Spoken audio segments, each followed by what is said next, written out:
さあ始まりました、小池です。どうも、トエです。そしてのすけです。あ、ちょっといつもふざけるやん2人、はい、なんで距離が普通なん？ちょっとそれぐらい今週のワンピースが面白かったっていうことですよ。だから僕テンション上がるじゃない反比例するの俺ら。そういうことだったっけ？あれそうだったっけ？やだわ、この黒 T の人たち。そうっちゃってるな、ここだよな。まずはのすけさん、一日店長お疲れ様でした。ありがとうございます。本当にありがとうございます。マジで。すごかったね、反響がね。めちゃくちゃもう本当に多くの方に来ていただいて。本当列で来ていただいて時間ともあるそうです。はいはい、もう本当に皆さんと話してて嬉しかったです。はい、というわけでですね、はい、人が多く来てくれたといえば、今回ね、ウォーリー。そうです。そう、たくさんの人がいますけども、俺これ懐かしいキャラとかがいる。もちろんね、パンダマンとか見つけてうおーって思ったりはしたんだけど、俺ね、ウォーリーめっちゃ好きなんですよ。いや、僕もなんですよ。だから好きなものと好きなもののコラボなんで、めっちゃ嬉しくって。なんでウォーリー好きなんですか？いや、なんか子供の頃本があって家に、そうで、それずっとひたすらもうかっぽじって見てたんで。そう、かっぽじってね見てました。だから僕もね、子供の頃読んでたんだけど、高かったんよね、ウォーリーちょっと一冊。あ、そうだね。そう、高かってだから自分のお小遣いで買えなかったんですよ。そうだからブックオフが近くにできた時にウォーリー売ってて最高やん、これ200円でええのみたいな。もうルンルンで買って帰ったら丸ついてたよ。うわ、それはもうゲーム性がないね。ウォーリー探されてても一番やっちゃいけないじゃないですか、それ。そう、そんなことあると思った。僕コナンの単行本でそれあったけどね。ダメだからそれ。ダメだろ、そう違うよ。ガレラカップに CP に丸つけるとダメだよ。ダメだ。ちゃんと貸す時で気をつけてよ。そう炭治郎が出てきた時に左手のところに丸して絶対ここに注目とか書いてある。はい、というわけで昨日もねジャンプ界大好評だったと思うんですけども、今回なんとねワンピースマニアナレッジキングファイナリスト2回ね出てトロフィー2つ持ってる人はほとんどいないんだよ。いないでナレッジキング出るんだよね今年もね。第3回告知されました、ついに。10月の24日。おお、来ましたよ、この時期が。山ごもりするんですね。あるかもしれないですけど、かもしれない。ちょっと頑張りたいとはい、みんなで応援しましょう。盛り上がろう。ということで今回1019話ということなんですけど、どうですか？24周年記念の輪だということで、まあぶっこんできたなという感じありましたよ、当然。僕たちの中ではあんまぶっ込み感は少なかったよね。そうね。そうですか。まあでもそれなりに小田さんなりにやっぱりこう意識してそこは来てくれたんじゃないかなって僕なりには思いましたけど。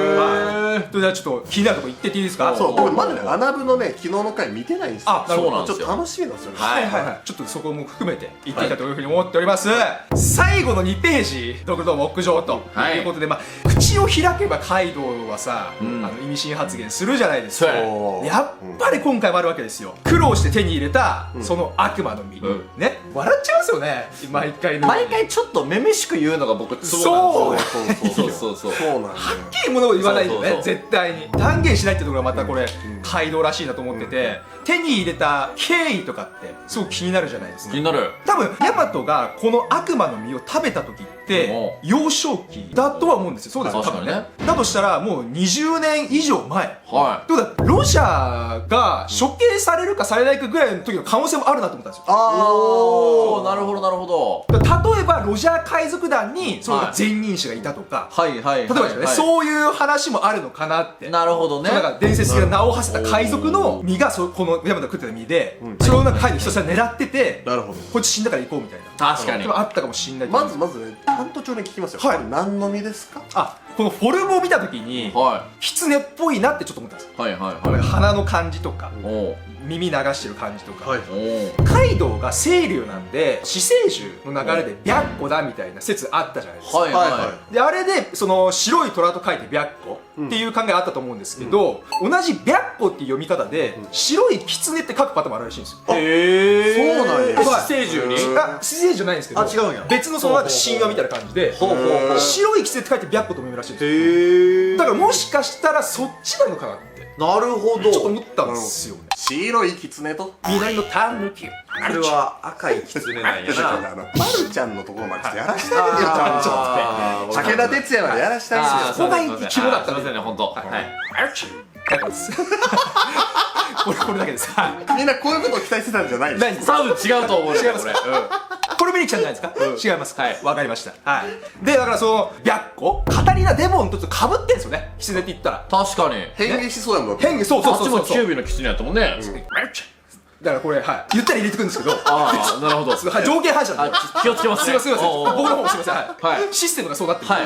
だからそういうパターンとか、あとはまあね、多分キリンとかっていうのもなんか言われてるとは思うんですけど。はい、僕言いました。あ、言いました。はい。だからそういうね、キリン、何々の右かわかんないですけど、キリンとか、まあ厳重なんでとりあえず多分。そうね。厳重は確定だと思うんで。これ確定ですよね、川島さん。キリンです。はい、こういうシステムなんです。こういうシステムですよ。これは上下反射なんで。なるほど。出ちゃう。これも白い狐ではない。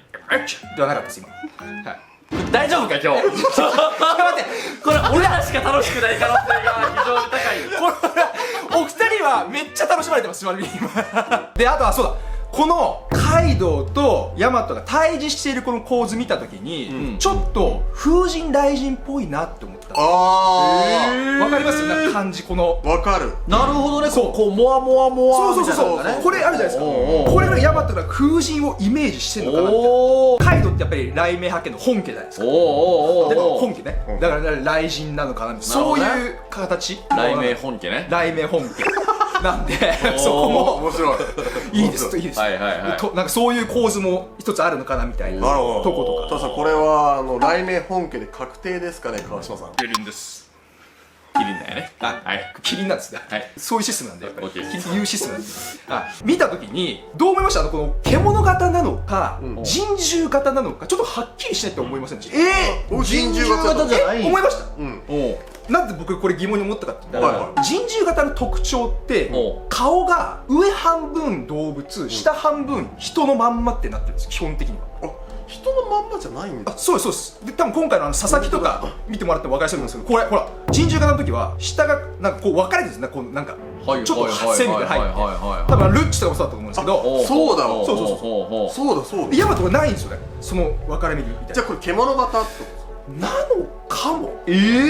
ちょっと分かんないんですよね、これが。そうヤマトだけ特殊なのかもしれないし、もしくは獣型なのかもしれない。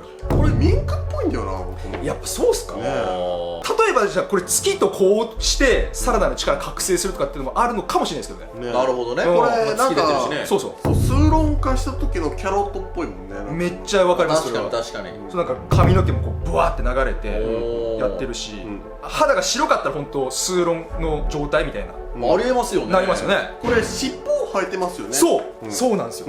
ですごいだからブワーって尻尾生えてるんで、そのあたりからもこのモデルが予想できるんじゃないのっていう。なるほど。キリンってまあ尻尾ありますよね一応ね。キツネもなんかそういう感じじゃないですか。デボもなんかすごいいっぱい尻尾あったんで、なんかそういう系統なのかなっていう感じ。毎回服に穴開いて大変そうやね、尻尾があるタイプの悪魔の実は。やっぱり突き破っていけますからね。角があるとやっぱり着る時大変。上着とか T シャツとか突き破っちゃうからって。過去最低のいじりつかもしれない。そうね。まあこれもめっちゃ前から言われてることだと思うんですけど、そのやっぱこのワノ国を桃太郎伝説に例えてみたいな。そう昔話例えてみたいな感じあったじゃないですか。だから鬼ヶ島で今戦ってます。でカイドウが鬼ですとなった時に桃之助が桃太郎の役大将ですね。これで猿キジ犬を引き連れて倒すぞみたいな多分説もあったと思うんです。そうですね。なるほど。じゃあ犬嵐じゃなくてもしかしたら犬の枠。そういうことなんですか。なるほどな。狛犬ってこと。そうです。もしこれが犬の実モデルなんとかだとしたら狛犬っぽい気もする。わかります。ワノ国でその単行本の袖コメントにも狛犬の話が出てたんですよ。確かに。小町よっていう動物もいるから。そういます。そういうように狛犬とかそういう犬関係の力だとしたらルフィが猿でヤマト犬、マルコキジとか。すげえじゃん。すごいねそれね。そういう構図になるかもしれないっていう。すごい。こいつらでなんか鬼に退治するみたいなね。確かにね。もののけ姫にこんなん出てきましたよね。もろね。お前にさんが救えるか。どうですかね。いや振りが雑やったら言うな。振りのせいだと思う。ごめんなさい。俺が悪かったと思う。桃のけ姫を見てください皆さん。であとヤマトが自分が能力者だっていうことは一応自覚してたんだと思いました。分かってたね。前その佐々木の前でグルルルみたいなこと言った時になんかちょっと分かってないんじゃねっていうあれあったじゃないですか。ありましたね。けど今回自分自身の意思で食べたっていうことをちゃんと明言してるんで、自分が能力者であるっていうことは最初から分かったんだなっていう。しっかり自覚してましたね。そうそう、してたし、だから自分が身の名前とかも分かってるだろうし、なるほどね。だから自分の口が言うパターンもあるかもしれないっていうところが思いましたね。ここの2ページだけでマジでえげつないぐらい情報あるなっていう。そうですね。逆にこの次どこの場面からスタートするのって話ですよね。あ、そうですね。次回だから続きだと思うんですけど、どうすかね。今までこのやっぱ最終コマとかでヤマトとカイドウバーンぶつかって切り替わるとか2回ぐらいあったじゃないですか。でもうここまで引っ張ってまたこれ切り替わってってなったらなんかちょっともったいぶりすぎかなみたいな。そうね、なんかワル国のためにっていう煽りもなんかね。あ、そうですね、最後のね煽りちょっと気になりますよね。この能力はとかじゃなくて、ああ、なるほど、ワル国のためにってやっぱおでんって名乗ってる最後多分重要なんだろうな。あ、なるほどなるほど。要するにヤマトが言ってたこの島にとどめたのは手錠だけじゃなくてお前がいることだっていうね。そうそうそう。カイドウがワル国に君臨してるから僕は出られないっていう、倒さないと出られないっていう意味もあってこの発言したんじゃないかな。はい。それで来週ブラックマリアとかが出てきたらね、あ、こういう感じねみたいな。ありえるんだよな。そうなんですよ。結構普通その感じかなと思うんですけど。飛び六甲を倒すってことは戦力がね変わっていく中でどうしても倒す描写必要なんで、そうですよね。この辺で終わらせとかないとカイドウがねちょっと引き立たないんでね。そうね。確かに。もうやっぱり最後に持ってこなきゃいけないとは思うんで、また一回切り替わってバーサスとか。はいはいはい。今回そのフランキー VS 佐々木じゃなかったじゃないですか。ああ、そうだそうだ。だから佐々木がまだここから立ち上がる可能性もあるから。まだ立ち上がる。そう、もうええんちゃうかな。ないかな。佐々木は。ない。決着ついたよこれは。さすがに。あ、本当に。ちょっとその佐々木とフランキーの話移っていくんですけど、フランキー将軍を打ち破るぐらいのこの佐々木の攻撃力というか、やっぱ強いなっていう印象はありましたよ。確かにね。そうそう、ワポメタルってワポルのその能力とベガパンクの技術がこう融合してるわけじゃないですか。はいはいはで、かなりすごい合金だと思うんですよ。で、新世界でも通用するぐらい強度誇ってるけど、それを打ち破るぐらいのやっぱ百獣海賊団の幹部の攻撃力が見せられてるなっていうところがありましたよね。やっぱりとどめがラディカルビームだったじゃないですか。はいはいはい。こういうとこから見るとレーザーとかビームっていうのがやっぱ最強なのかなっていう。かなり強いですよね。そうですよね。やっぱりキザルがやっぱロギアでピカピカの実じゃないですか。だからそういうところも応用してパシフィスタとかも作られたように、実際クイーンもレーザーを放ってるし。そうだ、レーザーね。そう、レーザービーム系をみんなこう使いたがってるなっていうところにすごい印象を受けたんですよね。確かに確かに。だからフランキーもラディカルビームをさらに大規模な形にしていくとか、その今フランキー将軍ってジェネラルキャノンじゃないですか。クード版の強化版みたいな。でこのラディカルビームを今度フランキー将軍に搭載してめっちゃでかいレーザー撃てるみたいな感じになったらもっといいんじゃないのっていう。まあ確かにね。なるほどね。なるほどなるほど。で、あと謎なのがフランキーが前ちょろっと言ってた対街道用兵器。これなんすか。そう、あれ何だったのっていうね。結局まだ分からへんし、そんなんあるやったら佐々木ワンパンできるやろし。そうなんよ。確かにね。佐々木に使っとけば一撃ってなったんでしょうけど、だからなんか1回しか使われへんのかなとか。そうやな。そうっすよね。キングパンチみたいにめっちゃ溜めてんのかな今。あ、なるほど。充電中今。充電中。ああ、なるほどなるほど。溜める時間が必要とか、だからコーラをめっちゃ使うとかね、例えばはいはいはいあると思うんで、なるほど。なんか使うのかなっていうね。あとは最初の方いきますけど、ゾロ。この前ゾロがこの薬の話を聞いた時に、今やらなきゃ意味がねえんだみたいなこと言ってましたよね。けどなんか今回めっちゃ嫌がってません？なんかその大丈夫かみたいな不安がってるんで、これどうしてなのかなってちょっと思ったんですよ。リスクを聞いてそれやばくねって思ったのか、それとも本当にただ注射が嫌いなだけなのかわかんないですけど。いや、これはやっぱ注射が嫌いな感じ。俺も結構そうやと思う。なるほどなるほど。そうそう。なんかね、刀傷とかはいいんやけど、注射だけってやめてよみたいな。そっかそっか。しかもこの包帯からでも貫通できるぐらいの針やから結構えぐい使われてる可能性がある。このままやるっていうテンションですもんね、これね。確かに、まあいっちゃいましょう。宮城もな。そう医者とは思えない発言をしてるっていう、これ大丈夫っていうね。ルフィがちらっと描かれて、やっぱり肉で復活するんだよなっていう、このまあ単純構造っていうか、まあこれはインペルダウンの時にもね。そう飯っつってあらゆるもの食ってまた復活していく。なるほど。実際ね、僕がやってたグランドバトルとかもね、肉が回復アイテムになってたんでね。あ、グラバト。そうやってなかったんですよ。そうなんですか。あ、そうなんですよ。そう。マジか。ワンピース系のゲームに肉回復アイテムなりがちだから。なりがちです。確かに。そうそうそうそうそう。トリクルとかも確かそうだった。そうそうそうそう。だからそうルフィが復活してまたカイドウのところに向かう前にヤマトとカイドウの決着が多分つくと思うんですよ。ああ、なるほどね。じゃあ僕ヤマトは負けるってことですか？なんかそんな気すんすけどね。で途中で言ったように猿キジ犬っていう構図がもしね実現するとしたら、まあヤマトが粘り続けてマルコがルフィをこう連れてって3人揃うみたいなパターンもあると思うんですよ。あと桃之助の動きはすごい気になるなって思って。そうなって桃いるやんね。そうそうそう。そうやね。だからそこにやっぱ桃之助いないといけないんで、どうやってここ戻ってくるのとかっていうのも思いますし、確かにまだ気になるところめちゃめちゃあるなっていう感じでした。そうなんよね。結局ワノ国編ってなんか解決しそうで解決してないこと多すぎるよね。そうあと一歩でもう一個外から謎増えるみたいな、その繰り返しっていう。結局そのカイドが前言ってたジョイボーイになれなかったとか、そういういろんな意味深発言あるじゃないですか。それってまだ全然何も解消されてない状態でここまで来ちゃってるっていうところがすごい気になってて、だからやっぱり過去編が描かれる必要がやっぱあるんじゃないのって思うんですよ。なるほど。じゃあその過去編でヤマトがこの白い狐を食べてしまったことが分かると。僕っちゃったそのシーンが描かれるんじゃないかっていう。